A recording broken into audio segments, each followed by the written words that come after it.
Hey folks, hope everybody's doing okay. Give you an update on Deb. She's going to doctor's appointments and they're down to just one or two left to decide when they're going to do the surgery. So that's the good news and bad news, but the fact is we're gaining. Thank you guys for thinking of her in the prayers. That's pretty darn nice. I know it made it a lot easier for me. Anyway, the world's upside down now, we all know that, so hopefully we can keep a little sanity going with our simple little videos. I saw on the news the other day that a cannibal passed a missionary in the jungle, so that's just the way life is. Anyway, I got the question asked about the splitting the loop deal. So I'm going to go over it again. And the problem the guy was having is he wanted to know if the only time you split the loop is when you're throwing a heel in a calf or a branding shot. And no, that's not it. So I'm going to show you. So you see what I do with all my rope strap stuff to get it out of the way. That way I got a clean dally deal. Now 60-foot rope, this is what it looks like on the saddle. So whenever you're going to rope, you got to go half again the size of your coils. And that way you don't have to hold so much rope in your hand, and then you don't get any kinks in it when you're dallying the sliding rope. Please remember that this kind of roping is way different than roping with rubber on your horn. And all it means is that it's two different ways of roping. That's all it means. It doesn't mean anything other than that. And there's tying off. People can tie off. When I ride a flat hand on a split rein, I make sure my right rein is over on the left side. That way I don't have anything in my way. So I'm going to set up for the branding shot first. And I'll show you what splitting the loop looks like in case somebody's never seen this.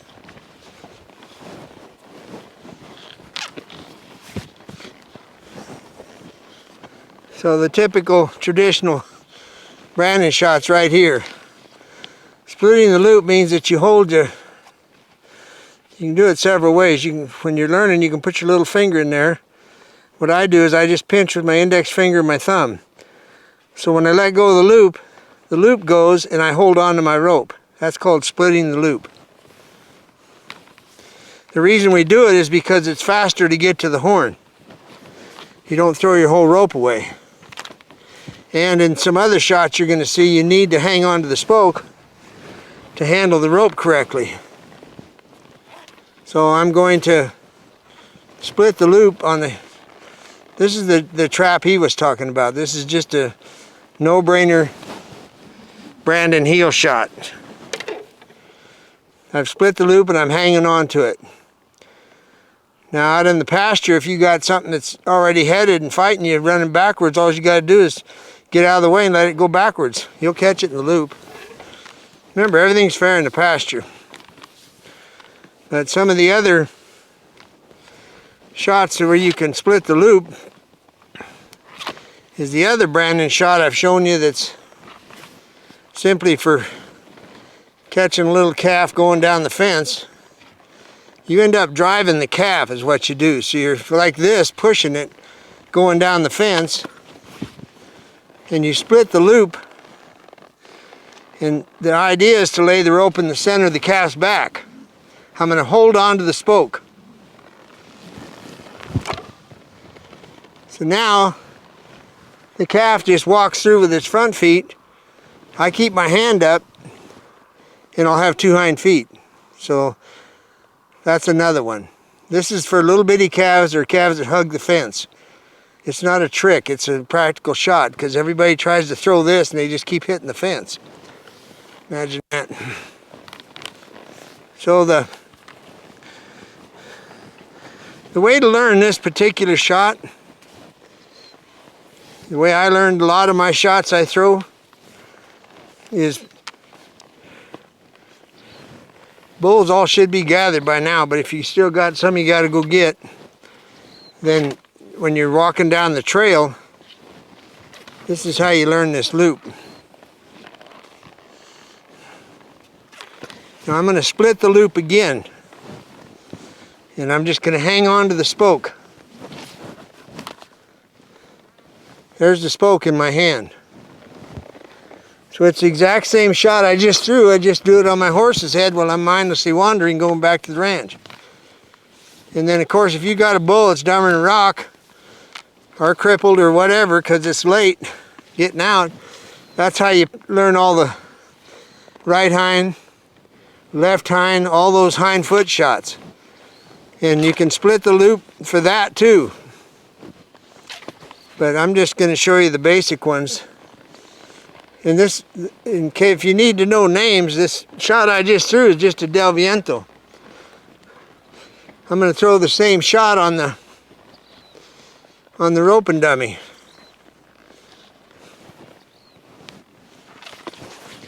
Splitting the loop again.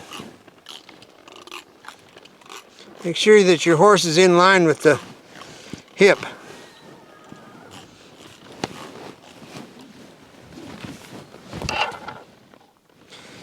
That's what we call the backwards Del Viento or a miss. You can call it either one you want.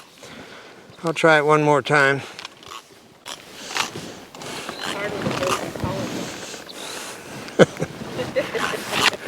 It's my left one. I know, but it still affects your whole body. It's still attached. Yeah, I know. And now that's how they invented Gumby, I think. Now, one more time. You got to go past it and come back. That's splitting the loop. The reason you really want to split the loop is because when it comes back, you can pull it with your hand. You don't have to fish for the slack. There's one other thing that has come up I forgot about. You know, sometimes when you rope, you pull straight back, and sometimes you pull up. Okay. Well, I'll show you.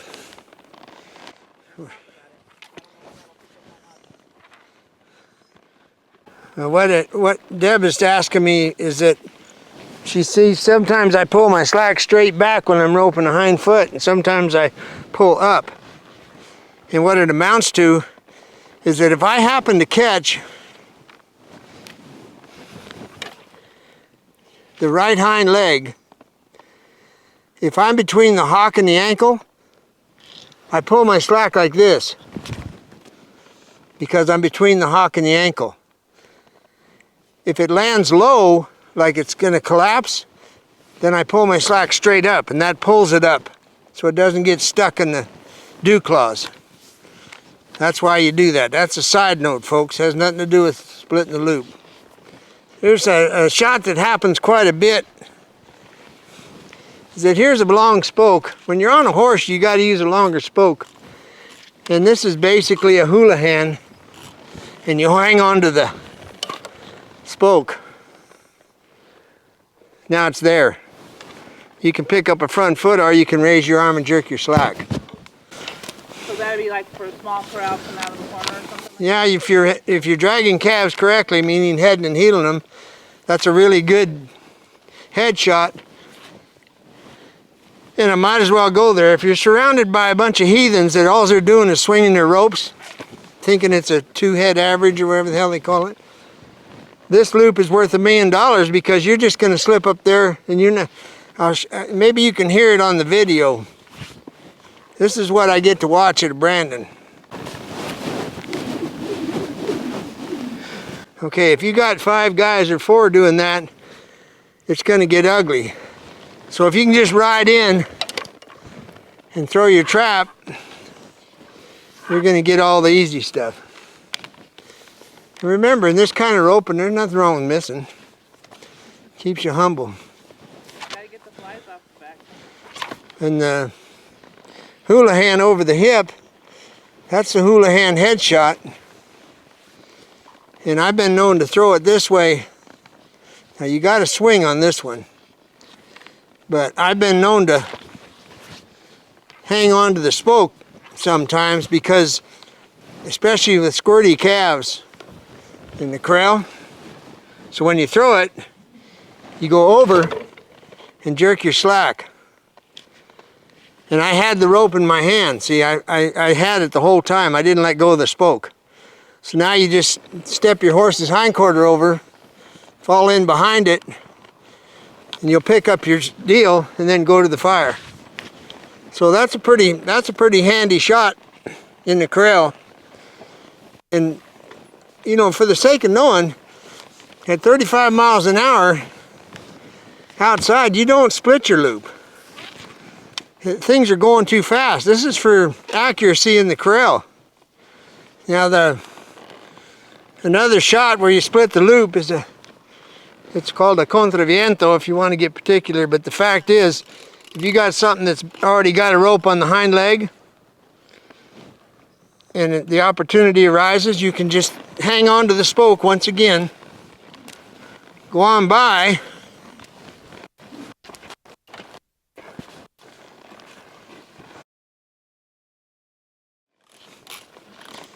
now here's one that you